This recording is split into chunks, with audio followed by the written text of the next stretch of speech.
వే gold trusted gold buyers మీరు తాకట్టు పెట్టిన బంగారాన్ని విడిపించి ఈ రోజు ఉన్న మార్కెట్ ధరకు కొనబడను. Welcome to its TV. నేను మీ నాగరాజ్ బైశెట్టిని. దక్షిణాదిన తమిళ రాజకీయాలు ఎప్పుడూ ఆసక్తికరంగానే ఉంటాయన్నమాట. పైగా ఈ ఏడు జరిగిన ఎన్నికల్లో దక్షిణాదిలో తమిళ రాజకీయాలు మరింత ఆసక్తిని రేకెత్తించాయి.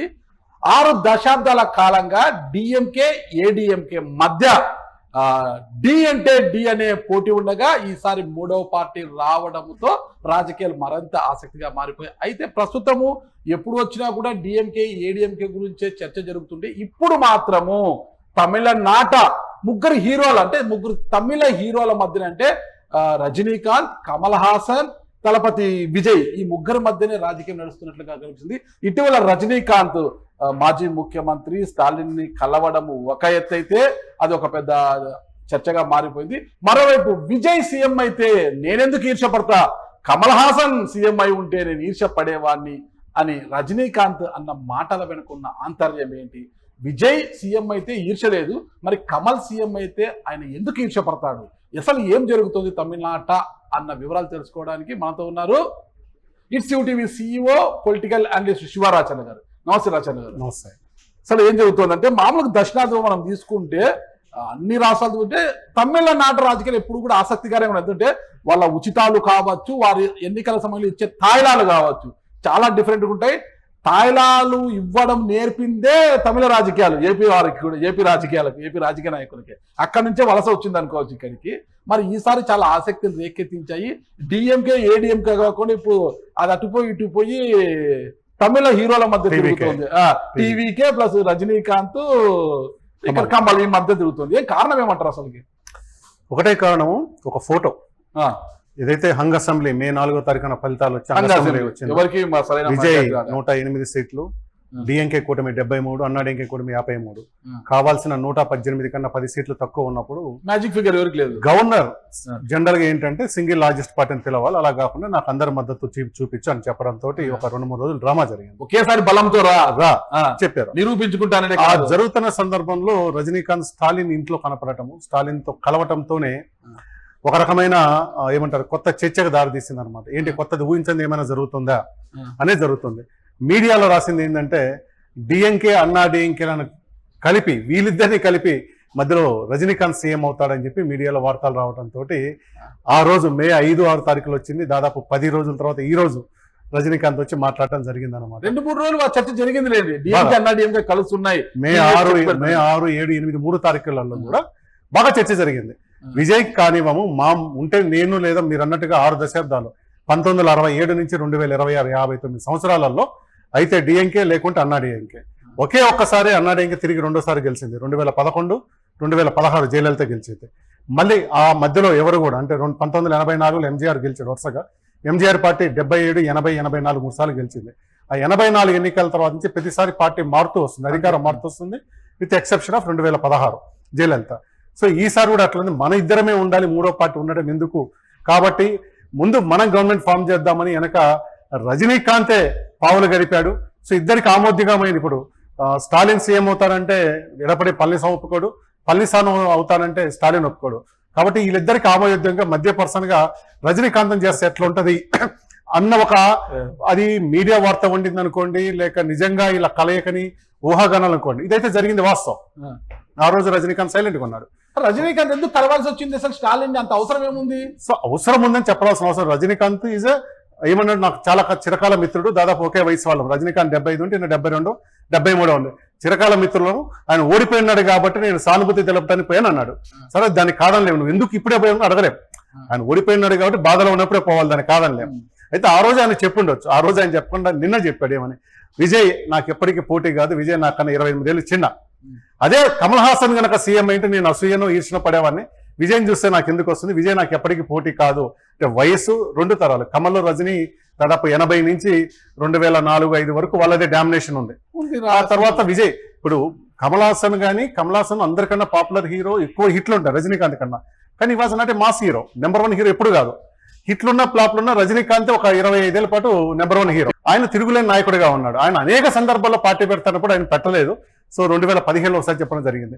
సో నా వయసు వాడు నాకు పోటీ ఉన్న కమల్తో వస్తే నేను ఈర్షపడతాను, కానీ నాకన్నా చాలా చిన్నవాడు, విజయ్ వస్తే ఎందుకు ఈర్ష్యపడతానని చెప్పి ఆయన చెప్పాడు.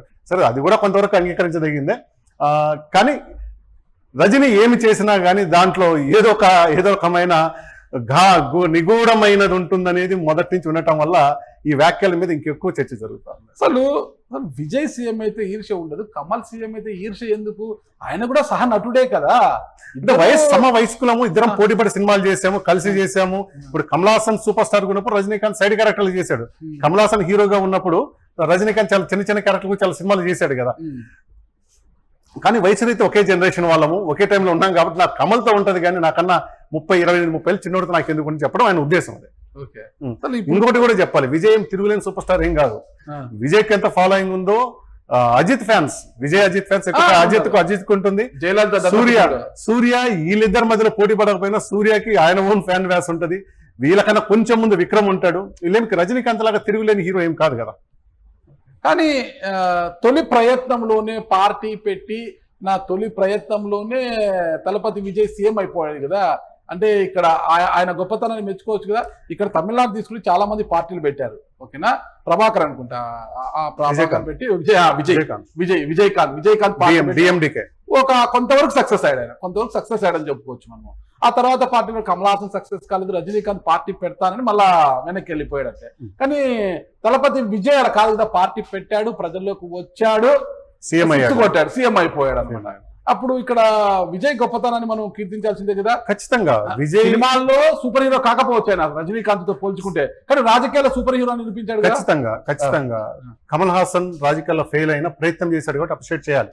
నేను రాజకీయాల్లో వస్తున్నాను ప్రకటించాడు, 2018లో పార్టీ పెట్టాడు, 2021లో దాదాపు 180-190 స్థానాలు పోటీ చేశాడు, ఒక 2.5% ఓట్లు తెచ్చుకున్నాడు. ఆయన కూడా స్వయంగా ఓడిపోయాడు. రెండో స్థానం, ఒకటి ఏంటంటే రెండో స్థానంలోకి వచ్చాడు, అంతే ఓడిపోయాడు. కానీ ఆయన ప్రయత్నం చేశాడు. విజయ్ పార్టీ పెడతాను 2 years కింద చెప్పాడు. కర్నూలు లాంటి దాదాపు 40 మంది చనిపోయిన సంఘటన జరిగిన, ఈడీ కేసులు వచ్చిన, భార్య డివోర్స్ ఫైల్ చేసిన, ఎక్కడ వెనక్కి తగ్గకుండా సిబిఐ ఎక్కడ వెనక్కి తగ్గకుండా ఎన్నికలకు పోయాడు. 108 సీట్లతో, అది 118 కూడా తక్కువ కావచ్చు, కానీ గెలిచాడు. సో ఈయన నిజంగా విజయుడయ్యాడు. కమల్ ప్రయత్నం చేశాడు. రజనీకాంత్ ఏం చేశాడు? అసలు మొత్తం చర్చకు కారణం విజయ్ మీద ఈర్ష్య, కమల్ హాసన్ ఈర్ష్య కాదు. అసలు రజనీకాంత్ ఇంకో మాట ఏమన్నాడు అంటే, నేను పార్టీ పెట్టుంటే ఎప్పుడో సీఎం అయ్యేవాడిని అన్నాడు. అక్కడ క్యాచింగ్ పాయింట్ ఉంది అనమాట. నువ్వు ఎందుకు పార్టీ పెట్టలేదు? అంతే కదా. నువ్వు నేను రాజకీయాలకు దూరంగా ఉంటాను ఈరోజు చెప్పలేదు. 1995 నుంచి రజనీకాంత్ ప్రతి సందర్భంలో రాజకీయాల్లో కనిపిస్తున్నాడు. ఈరోజు తెలుగు వాళ్ళు మర్చిపోయింది వచ్చేమో. రజనీకాంత్ మొదటి పొలిటికల్ స్టేట్మెంట్ కానీ, పొలిటికల్ ప్రెస్ మీట్ కానీ జరిగింది హైదరాబాద్ లో జరిగింది, తమిళనాడులో జరగలేదు. సీనియర్ ఎన్టీఆర్ ని వైస్రాయ్ సంఘటనలో 95 సెప్టెంబర్లో దించినప్పుడు, ఆ రోజు ఈయన బాగా పాపులర్ ఉన్న భాష సినిమా సూపర్ డూపర్ హిట్ అయింది. పెద్దరాయుడు సినిమా తెలుగులో రీమేక్ చేస్తున్నాడు. సీనియర్ ఎన్టీఆర్ పోయి క్లాప్ కొట్టాడు. చాలా పాపులర్ ఉంది రజనీకాంత్కి. ఆయన వచ్చి ఇక్కడ మీకు ప్రెస్ మీట్ పెడతాడు. ఆ ప్రెస్ మీట్ లో రజనీకాంత్ పక్కన దగ్గుపాటి పక్కన చంద్రబాబు నాయుడు పక్కన ఫరూక్ పక్కన ఎవరు కూర్చొని వెనకలో కేసీఆర్, మాజీ సీఎం కేసీఆర్, బాలయోగి, వీళ్ళంతా సీనియర్లు ఉంటారు. కేసీఆర్, బాలయోగి లాంటి వాళ్ళు నిలబడి ఉంటారు. రజనీకాంత్ కూర్చొని ప్రెస్ మీట్ అడ్రస్ చేస్తాడు. రజనీకాంత్ అడ్రస్ చేస్తాడు, లక్ష్మీ పార్టీకి వ్యతిరేకంగా చెప్తాడు, చంద్రబాబు నాయకుడిని సపోర్ట్ చేయండి, ఇది రాష్ట్రానికి మంచిదని చెప్తాడు. ఎప్పుడు జరిగింది? 95 సెప్టెంబర్లో జరిగింది. దాదాపు ఎన్ని సంవత్సరాల తర్వాత, 40 ఏళ్ల తర్వాత, అక్కడ ఆయన 30 ఏళ్ల తర్వాత ఇక్కడ ఈ రోజు వచ్చి నేను పార్టీ పెట్టుంటే, ఆయన ప్రతి సందర్భంలో కూడా రాజకీయాల్లోనే ఉన్నాడు. రాజకీయ పార్టీ పెట్టలేదు కానీ రాజకీయ సందర్భాల్లో ఉన్నాడు. ప్రధాన ఉదాహరణ, అసలు తెలుగు రాజకీయాలతో సంబంధం లేని రజనీకాంత్ తన మొట్టమొదటి పొలిటికల్ స్టేట్మెంట్, ఏం అవసరం ఉంది ఆయనకు వచ్చి ఎన్టీఆర్ వ్యతిరేకంగానో లేదంటే చంద్రబాబు నాయుడుకి అనుకూలంగా మాట్లాడాల్సిన సందర్భం? ఆయనకి రాజకీయాలు రావాలన్న ఆసక్తి అప్పటి నుంచి ఉంది, కానీ ధైర్యం లేదు. సమస్య ఆయనకు ధైర్యం లేదు. కమల్ ఓడతానన్నా గెలుస్తాను నమ్మకం లేకపోయినా పార్టీ పెట్టాడు. విజయ్ గెలుస్తాను నమ్మకంతో పార్టీ పెట్టాడు, గెలిచాడు. అదే తేడా. అంటే ఇక్కడ మన ఒక కవి చెప్పినట్టుగా ఒక సుభాషితాల్లో ఉంటది, అది అంటారు ఉత్తముడు మధ్యముడు అధముడు అని ఉంటది అనమాట. విజయ్ రాజకీయాలకు వచ్చి తొలి ప్రయత్నంలోనే 6 కొట్టి సీఎం అయిపోయాడు. ఆయన ఉత్తముడు అనుకోవచ్చు మనం. ఈడ మధ్యముడు అది ప్రయత్నం కోసం చెప్పింది కాబట్టి గెలుపటం సంబంధం లేకుండానే నువ్వు ప్రయత్నం చేసి కొనసాగించిన వాడు ఉత్తముడు. ఓకే, పని మొదలు పెట్టావు, ఓటమి సంబంధం లేకుండా కొనసాగిస్తుంటే ఉత్తముడు. మధ్యలో వదిలేసిన వాడు మధ్యముడు, అసలు మొదలు పెట్టిన వాడు అధముడు అని ఆయన. అధముడు ఎవరంటారు ఇక్కడ? సరే, అది చూసే వాళ్ళకి ప్రేక్షకులకి తెలియాలి. నేను పార్టీ పెడితే గెలుచుండేవాడిని చక్కర దగ్గర వచ్చింది. ఇదే 95 మనం చెప్పాను. 96లో పోయినప్పుడు జయలలితకు వ్యతిరేకంగా రజనీకాంత్ అప్పటికి సూపర్ డూపర్ సినిమాలను వరుసగా పడతా ఉన్నాయి ఆయనకి. భాష తర్వాత ఈ అరుణాచలం ఇట్లా ఒక 5-6 సినిమాలు సూపర్, అంటే ఆ మధ్యలో ఉన్న ఫ్లాప్లని పోయి మళ్ళీ స్టార్డం పెరిగింది. ముత్తు అని దాన్ని వరుస పడుతున్నాయి. ఆ టైంలో ఆయన జయలలితకు పరోక్షంగా, అంటే ఇద్దరు ఉండే ఫోయస్ గార్డెన్ లో మనం ఎంటర్ అయిన తర్వాత ఒకవైపు రజనీకాంత్ ఇల్లు ఉంటుంది, ఒకవైపు ఇంటి ఎంటర్ అయిన తర్వాత స్ట్రైట్కి వెళ్తే జయలలిత ఇల్లు, లెఫ్ట్ తిరిగితే రజనీకాంత్ ఇల్లు. ఆ రోడ్డు బిగినింగ్ లోనే బారికేడ్ పెట్టి సీఎం కాన్వాయ్ వస్తుందని రజనీకాంత్ ఆపారనమాట. నువ్వు నన్నే ఆపుతావు అని చెప్పి ఆయన కాన్వాయ్ దిగి నడుచుకుంటూ వెళ్ళిపోతాడు. ఆ సందర్భంలో తీసుకుని జయలలితకు వ్యతిరేకంగా 96 ఎన్నికల్లో ఆయన పరోక్షంగా చెప్పడం, ఆ ఎన్నికల్లో జయలలిత వేరు కాలం చాలా దారుణంగా కేవలము ఆ 4-5 సీట్లకు పడిపోతారు అన్నమాట. సో అప్పటి నుంచి కూడా ఆయన రాజకీయంగా ఉన్నాడు. నేను చెప్పే పాయింట్ అదే, ఆయన రాజకీయంగా ఎప్పటి లేకుండా పోలేడు. అసలు వీళ్ళందరికన్నా ముందు కూడా 1996లో అసలు సమాజం మర్చిపోయింది. ఈయన పివి నరసింహారావు దగ్గర పోయాడు. ఆ రోజు ముప్పనారు పెద్ద నాయకుడు, ముప్పనారు తీసుకొని వెళ్ళి, ఎందుకంటే ఆ రోజు ఏమైందంటే 91లో అన్నాడీఎంకేతో పొత్తులో ఉండి ఎన్నికల ప్రచారం పోయినప్పుడు రాజీవ్ గాంధీ అక్కడ ఎల్టీటీ వాళ్ళు చంపడం జరిగింది. అది అయిపోయిన తర్వాత జయలలిత కాంగ్రెస్ని చాలా అవమానకరంగా ట్రీట్ చేసింది. ప్రధాని పట్ల కానీ తమిళనాడు కాంగ్రెస్ వాళ్ళ పట్ల ఆహ్వానం వచ్చింది. ఈమెను ఓడగొట్టాలనుకొని ముప్పనాథ్ చిదంబరం ఇద్దరు కూడా మేము బయటకు వస్తాము, ఎవరితో పొత్తు పెట్టుకోవాలి, రాజీవ్ గాంధీ హత్య కేసులో డిఎంకే పాత్ర ఉందని చెప్పి కమిషన్ చెప్తోంది, వాళ్ళతో పెట్టుకోలేము, ప్రత్యామ్నాయంగా ఏం చేయాలి అని ఆలోచించినప్పుడు రజనీకాంత్ కనుక కాంగ్రెస్లో చేరితే మనం గెలుస్తాము, ఎందుకంటే 91లో 60 సీట్లు గెలిచింది కాంగ్రెస్, గెలుస్తాము కాబట్టి రజనీకాంత్ను ఒప్పించాలని చెప్పి వీళ్ళిద్దరూ పివి నరసింహారావు దగ్గర తీసుకుపోయినారు. పివిఆర్కే ప్రసాద్ గారు అసలేం జరిగిందనే పుస్తకంలో ఏమి క్లియర్గా రాశారనమాట. అక్కడ ఏం చెప్పారు, పివి గారితో మాట్లాడి ఓకే నేను రాజకీయాల్లో వస్తాను, పార్టీలో చేరతానని చెప్పారు. ఢిల్లీలో ఫ్లైట్ ఎక్కి చెన్నైలో దిగాడు. పాపం చెన్నైలో తమిళ కాంగ్రెస్ వాళ్ళందరూ కూడా ఆయనను ఆహ్వానించడానికి భారీగా హంగామాతోటి, అప్పుడు ఫ్లెక్సీలు లేవు, ఫ్లెక్సీలు ఉంటే అది కూడా వేసించారు, ఫ్లెక్సీలు లేవు కదా, అప్పుడు బ్యానర్లు రాసుకోవాలి, జనాలు ఉండాలి, ఈ డ్రమ్స్ గిమ్స్ పెట్టుకుని రెడీగా ఉంటే ఆయన బయటికి రాలి, 2-3 అవర్స్ అయినా బయటికి రాలి. అప్పుడు మళ్ళీ కాల్ చేస్తారు ఆయన చేరట్లేదు అంటే మనసు మార్చుకున్నా అంటే ఇప్పుడు అందరూ వెళ్ళిపోయారు అనమాట. ఎందుకు తెర మీద సూపర్ హీరోగా కనిపించే రజనీకాంత్ ఇట్లా నిజ జీవితంలోకి వచ్చే కొద్దికి జీరో అవుతూ వచ్చారు రాజకీయాల్లో? ఎందుకు? ఆయనకు ధైర్యం లేదు, ఇష్టం లేదని చెప్పలేము. ఎందుకంటే ఇష్టం లేనివాడు రాజకీయాలు పూర్తిగా దూరంగా ఉండాలి. ఎన్టీఆర్ విషయంలో ప్రెస్ మీట్ పెట్టకూడదు, పివి దగ్గర పోయి చేరుతానని చెప్పి ప్రకటించకూడదు, లేక జయలలితకు వ్యతిరేకంగా ఓటేయమన్నట్టు హింట్ ఇవ్వకూడదు, ఇవన్నీ చేయకూడదు. ఆయన ప్రతి సందర్భంలో రాజకీయంగా ఏదో రకంగా స్పందిస్తూ వచ్చారనమాట. ఆయనకు స్వయంగా ధైర్యం లేకపోవడం ప్రధాన కారణం. తమిళనాట మనం తీసుకుంటే ఎంజీఆర్ నుంచి తీసుకుంటే జయలలిత, ఇట్లా కమల్ హాసన్, విజయకాంత్, ఇప్పుడు చూసే విజయ్, వీళ్ళందరినీ కూడా ప్రజలు ఆదరిస్తూనే ఉన్నారు కదా. మనం తీసుకుంటే సినీ గ్లామర్కి అయితే పట్టం కడుతున్నారు అక్కడ. మరి ఇంత మాస్ ఫాలోయింగ్ ఉన్న రజనీకాంత్ అధైర్యపడడానికి ఏమైనా బలమైన కారణం ఉందంటారు? అసలు వ్యక్తిగతం తప్పితే వేరేది ఏముండదు. ఆయన వ్యక్తిత్వం, ఆయన మైండ్ సెట్. ఓకే నేను రాణించలేకపోయినా ఉండదు, రెండో నేను తమిళ్ను కాదు, నేను తమిళవాడిని కాదనేది కూడా ఒకటి ఉంటుంది. ఆయన తమిళవాడు కాకపోయినా జయలలిత తమిళ్ కాదు, ఎంజీఆర్ కాదు, కరుణానిధి కూడా కాదు, వీళ్ళెవరు కాదు కదా. అయినా కానీ ఇదేమన్నా వ్యతిరేకత వస్తుందేమో ఒక భయంతో ఒకటి ఉన్నాడు ఆయన. వీళ్ళందరూ ఏంటంటే అందరికీ మంచిగా ఉండాలని ఒక దూరంలో ఉంటారు. కర్ణాటక తమిళనాడు మధ్యలో కావేరీ జల వివాదం జరిగినప్పుడు ఆయన తమిళనాడు స్టాండ్ తీసుకొని తీరాలి, ఎందుకంటే నువ్వు బతుకుతుంది ఉంటుంది ఇక్కడ కదా, ఇద్దరికి అనుకూలంగా మాట్లాడితే కుదరదు. ఆ తర్వాత ఆ సినిమాను ఒకసారి కర్ణాటకలో రిలీజ్ కాబట్టి శివాజీ సినిమానే అనుకుంటాను, ఆ కన్నడ రక్షణ వేదిక వాళ్ళు అడ్డుకోవడం జరిగింది అనమాట. స్పష్టత లేని, క్లారిటీ లేని, సూటిగా మాట్లాడకపోవడం వల్లనే రజనీకాంత్ ఇబ్బంది పడ్డారు. ఆయనకు ఆ క్లారిటీ కనుక ఉండుంటే నిజంగా ఆయన రాజకీయాలకు వచ్చి ఉంటే 96లో ఖచ్చితంగా గెలవగలిగేవారు. 2010లో ప్రజారాజ్యం 2009 ఎన్నికలు ఓడిపోయింది. 2010లో తాజ్ కృష్ణలో cinema Robo cinema audio release ఉంటుంది. రజనీకాంత్, మోహన్ బాబు, చిరంజీవి, శంకర్ ముగ్గురు ఉంటారు. చిరంజీవి ఎన్నికలు ఓడిపోయిన తర్వాత మొదటిసారి బయట కనపడటం, చాలా సుదీర్ఘంగా చాలా ఎమోషనల్గా చాలా సుదీర్ఘంగా మాట్లాడుతూ చెప్తారనమాట, నన్ను ముందుకు తీసి ఈయన వెనక నిలబడిపోయాడు అని. పరోక్షంగా చిరంజీవి కూడా ఏం చెప్తారంటే రజనీకాంత్ కూడా నన్ను రాజకీయాలు పొమ్మని చెప్పాడు అన్నట్టుగానే చెప్తారనమాట. అంటే అప్పుడు కూడా ఆయనకు రాజకీయంగా వెళ్ళాలని ఆలోచన ఉన్నట్టుగానే చూడాలి. రజనీకాంత్ విజయ్ సీఎం అయినందుకు నేనేమి ఈర్ష్యపడ్డం లేదు, సంతోషంగానే ఉంది అన్నారు కదా. మరి రజనీకాంత్ మద్దతు ఎవరికి ఉండొచ్చు అంటారు ఎన్నికల్లో? మొన్న ఎన్నికల్లో ఆయన ఎక్కడ హింట్ ఇవ్వలేదు, ఎక్కడ బయటపడలేదు. కానీ రజనీకాంత్ అనే 96 ఎన్నికల్లో చెప్పాను కదా, డిఎంకేకి జయలలిత వ్యతిరేకం చేశాను. అప్పటి నుంచి కూడా రజనీకాంత్ మద్దతుదారులంతా కూడా డిఎంకే అన్నట్టుగానే ఉంటూ వచ్చారు మొదటి నుంచి కూడా. అసలు ఇప్పుడు ఇక టీవీకే వచ్చిన తర్వాత సీఎం అయిపోయాడు కదా, భవిష్యత్తులో జయలలిత లేదు కాబట్టి దానికి ఫేస్ వాల్యూ ఉండే లీడర్ లేరు అక్కడ.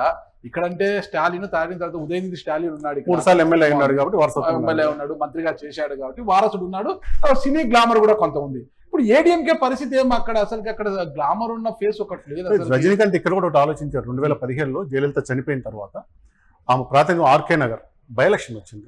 టీటీవీ దినకరన్, ఆమె మేనల్లుడు దినకరన్ సొంత పార్టీ అంటే అన్నాడీఎంకే ఎడపడి పళనిస్వామి టికెట్ ఇవ్వకపోవడం వల్ల ఆయన సొంతగా ఇప్పుడు ఏఎంఎంకే అమ్మ మున్నేట్రమ ఏఎంఎంకే పార్టీ తరఫున ఉన్నట్టు మున్నేట్ర కజకం ఇట్లా అమ్మ మక్కలకి వచ్చేది ఉంటుంది, అంతే. అమ్మ మక్కలకి వచ్చి ఉంటుంది. 40,000 మెజార్టీతో గెలిచాడు ఆయన, వీళ్ళెవరు సపోర్ట్ లేకుండా. అన్నాడీఎంకే రూలింగ్ లో ఉన్న అన్నాడీఎంకే ఓడిపోయింది. బలమైన పార్టీ డిఎంకేకి మెజార్టీ డిపాజిట్ రాలేదు, బీజేపీకి 1% ఓటు కూడా రాలేదు. అది జరిగిన కరెక్ట్గా 10 రోజులకే ఇదే రజనీకాంత్ బయటకు వచ్చి ఆయన అభిమాన సంఘాలందరితో, ఆయన సత్యనారాయణ ఒక ఆయన ఉంటారు, మీటింగ్ పెట్టారు. నా రాజకీయ రంగ ప్రవేశం గురించి నేను మీకు ఈ సంవత్సరం లోపల చెప్తానని చెప్పేశారు. ఆయన ఎవరు అడగల, ఆ రోజు నువ్వు రాజకీయాలు వస్తావా రావా అని అడగల. ఎప్పుడైతే ఆర్కే నగర్ బై ఎలక్షన్ అయిపోయిన ఒక వారానికి, అంటే పొలిటికల్ వ్యాక్యూమ్ ఉంది అన్నాడీఎంకేని కానీ జయలలిత తర్వాత అన్నాడీఎంకే కూడా ఆయన ఆ రోజే మాట్లాడాడు.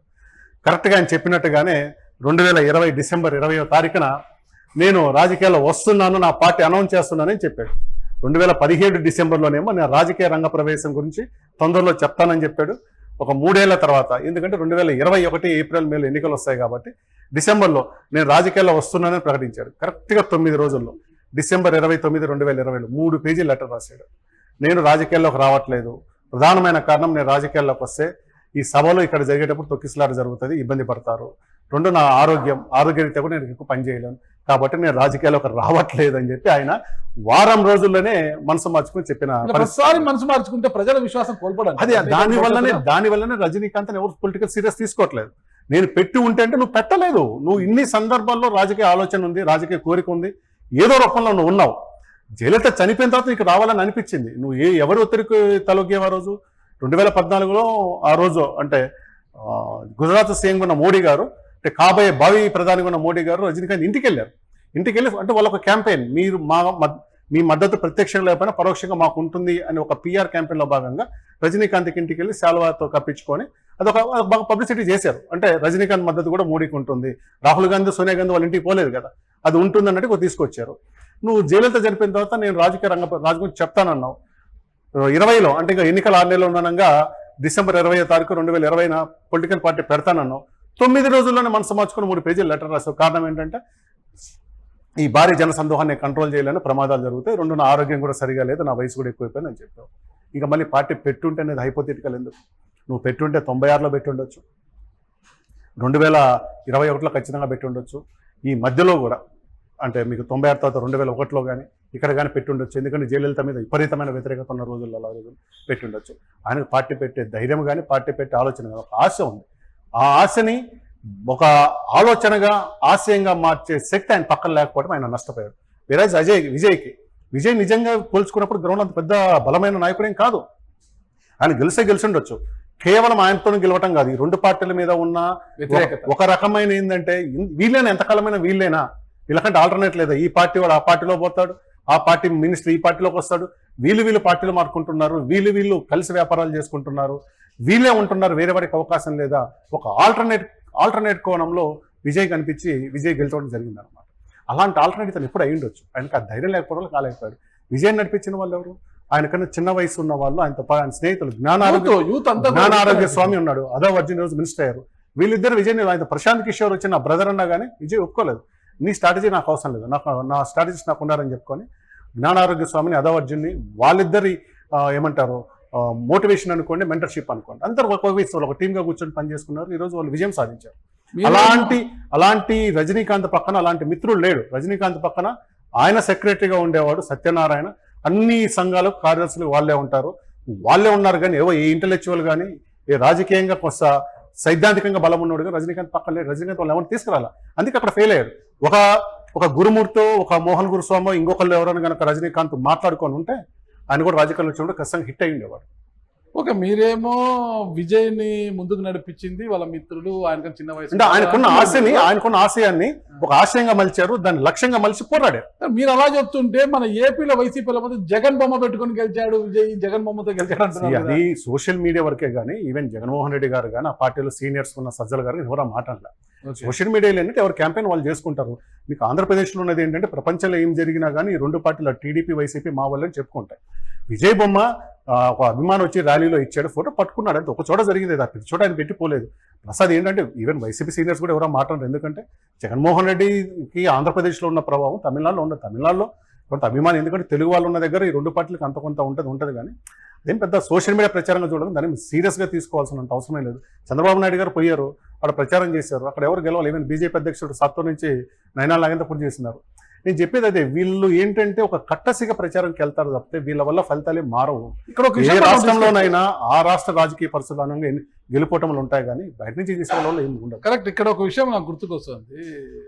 ఎన్నికలకు ముందు అనుకుంటా చెన్నైలో వైఎస్ జగన్మోహన్ రెడ్డి గారు కుటుంబ సభ్యులు ఒక వివాహం జరిగింది. సునీల్ వైఎస్ సునీల్ వాళ్ళ కుమార్తె అనుకుంటా, కుమార్తె కొడుకుతో వివాహం చేస్తే ఆ వివాహానికి విజయ్ కూడా వెళ్ళారు. అందరూ వెళ్ళారు కదా, అందరూ చాలా మంది ప్రముఖులంతా అక్కడికి వెళ్ళారు. అయితే విజయ్ ఆ సమయంలో వైఎస్ జగన్మోహన్ రెడ్డితో 1-to-1 మాట్లాడడానికి ఇష్టపడ్డాడు. అయితే జగన్ అందుకో దాట వేశాడు అని అప్పుడు పత్రికల్లో కూడా వచ్చింది. అప్పుడు మీకు విజువల్ చూసి అట్లేం లేదు, విజయ్ దగ్గరికి వెళ్ళారు, ఆ బొకే ఇది పక్కన పెట్టారు, అంటే 1-to-1 మాట్లాడాలి అనుకుంటే జగన్ దాటవేశాడు అన్నది అయితే బయట ప్రచారం అయితే జరిగింది, కొన్ని ప్రసార మాధ్యమాల్లో కూడా వచ్చింది.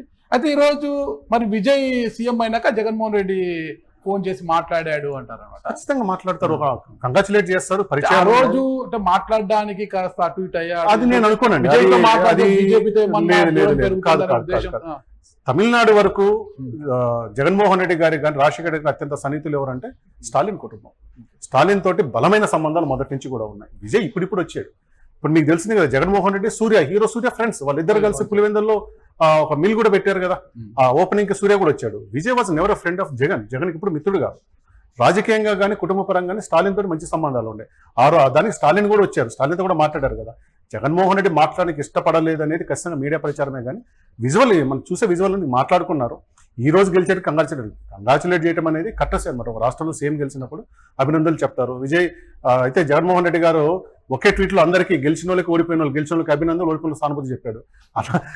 మమతా బెనర్జీ కూడా ఒకే దాంట్లో చెప్పారు, వేరు ట్వీట్లు పెట్టకుండా.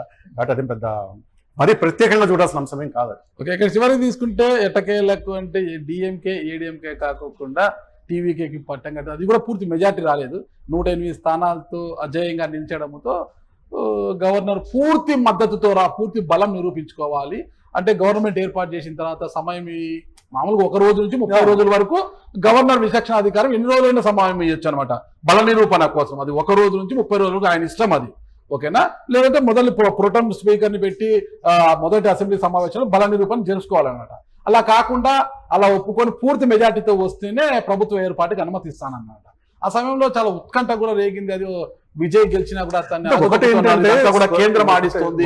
స్పష్టంగా ఏంటంటే గవర్నరు ఇంకొంచెం ఏమన్నా పెద్ద మనసుతోటి విజయ్ పిలిచి ఉండాలి. ఎందుకంటే ఆయన కావాల్సిన 10 సీట్లు, దాంట్లో 5 సీట్లని కాంగ్రెస్ ఇచ్చింది, ఇంకా మిగిలింది 5. కాబట్టి మిగిలిన పార్టీలు ఇస్తాయి, దాన్ని అంత ఆపాల్సిన అవసరం లేదు. కాబట్టి ఈ wanted to teach a lesson to Vijay. నువ్వు ఒక ప్రోటోకాల్ పాటించాలి, పద్ధతి పాటించాలి. విజయ్ కూడా ఏంటంటే కొత్తగా అవటం వల్ల, అనుభవరాహిత్యం వల్ల కొన్ని పొరపాట్లు చేశాడు. నీకు ఎవరైతే మద్దతు కావాలో వాళ్ళందరితో మాట్లాడుకున్న తర్వాతనే గవర్నర్ దగ్గరికి వెళ్ళాలి, లేదా ఎవరితో మాట్లాడకుండా నెలలో. నీకు 4 పార్టీలు ఉన్నాయి, కాంగ్రెస్లు, 2 కమ్యూనిస్ట్ పార్టీలు, తర్వాత ఈ విజయకాంత్ పార్టీ, తర్వాత IUML ఉన్నారు కదా. వీళ్ళందరి మద్దతు కావాలి. కాంగ్రెస్ ఒక్కటి మద్దతు ఇస్తే సరిపోతే అది ఓకే. నీకు అందరి మద్దతు కావాలంటే అందరితో మాట్లాడుకొని నువ్వు వెళ్ళి ఉండాలి. అట్లా కానీ కాంగ్రెస్తో మాట్లాడి డైరెక్ట్ పోతే అది కరెక్ట్ కాదు. ఆయన కూడా ఏం చెప్పాడు, నాకు నమ్మకం ఇవ్వన్నాడు, నేను తప్ప ఎవరిని పిలవండి, నీకు ఇంకా టైం ఉంది, నేను తప్ప ఎవరిని పిలవను అన్నాడు. ఒక రకంగా విజయ్కి రాజకీయ పాఠం నేర్పించాడు. అయితే బీజేపీ అనుకున్నట్టు బీజేపీ ఖచ్చితంగా గవర్నర్ కేంద్రం మాట వింటాడు. ఎందుకంటే ఆయన కేంద్రం ఏజెంట్, ఆయన కేంద్రానికి ప్రతినిధి, ఆయన రాష్ట్రం అంతే కదా. కరెక్ట్. ఈ గ్యాప్ లో ఈయన రజనీకాంత్ స్టాలిన్ కలవటం దగ్గర నుంచి మొదలుపెట్టి పళనిస్వామి ఏమో మనమే సీఎం అవుతున్నా, మీరు తొందరపడొద్దు, పార్టీ చేయవద్దు అని చెప్పి ఆయన ఒక రిసార్ట్ రాజకీయాన్ని 3వ స్థానంలో ఉన్న ఆయన రిసార్ట్ రాజకీయాన్ని చేయడానికి మీడియాలో మనకు స్టాలిన్ మనకు మద్దతు ఇస్తున్నాడు అంటాం. ఇంకొక వర్గం వచ్చేసి లేదు, ఇద్దరికి ఆమోదీయంగా రజనీకాంత్. ఈ మొత్తం రావడానికి ఒక రకంగా గవర్నర్ నిర్ణయం కూడా కారణం. రాష్ట్రపతి పాలన వస్తుందేమో అన్న ఒక చర్చ కూడా మొదలైంది కదా. సరే, ఈ మీమాంసలు అన్నిటి కూడా అధిగమించి విజయ్ సీఎం అయిపోయాడు. ఇలా చూస్తుంటే ఈ విజయ్ ఇంకా కొత్తగా వచ్చాడు కాబట్టి అంత యాక్టివ్ గా కనిపించడం, చాలా స్మార్ట్ గా వ్యవహరిస్తున్నట్టుగా ఉంది. సూటు బూట్ వేసి చాలా స్మార్ట్ గా వ్యవహరిస్తున్నట్టుగా. అడ్డపంచలో ఉన్న తమిళనాడులో మొట్టమొదటిసారిగా సూటు వేసుకొని వైట్ పంచ వైట్ చొక్కాలు చూసి సూటు బూటుతో విజయ్ చాలా కొత్తగా కనిపిస్తున్నాడు అక్కడ. మరి తమిళ రాజకీయాల్లో అంతా ముదురు రాజకీయాలు అవన్నీ కూడా మరి బతికి పట్టగలుగుతాడంటారా? అది ఏమంటామంటే, ఒకరోజు మనం ఎందుకు డిసైడ్ చేయాలి? అతను గెలిచాడు, ఆయనకు అవకాశం ఏంటి? స్టాలిన్ మంచి మాట చెప్పాడు, ఈ విజయాన్ని నేను యాక్సెప్ట్ చేస్తున్నాను, ప్రజా విజయాన్ని యాక్సెప్ట్ చేస్తున్నాను, నేను స్వయంగా ఓడిపోయినా నాకు ఇన్ని లక్షల ఓట్లు వచ్చాయి కాబట్టి ఆ నియోజకవర్గంలో ర్యాలీ చేసి వాళ్ళందరికీ ధన్యవాదాలు చెప్పొచ్చాడు. నేను 6 నెలలు స్టాలిన్ ప్రభుత్వానికి విజయ్ ప్రభుత్వానికి మద్దతు ఇస్తాను, ఎక్కడ ఇబ్బంది పెట్టనని చెప్పాడు కదా. 6 నెలల తర్వాత మాట్లాడుకుందాం ఏం చేస్తాడు. 2-3 ఒక జ్యోతిష్కుని ఓఎస్డీగా పెట్టుకోవడంతో అది కూడా వివాదమైంది. ఆ మిత్రపక్షాలే చెప్పాయి.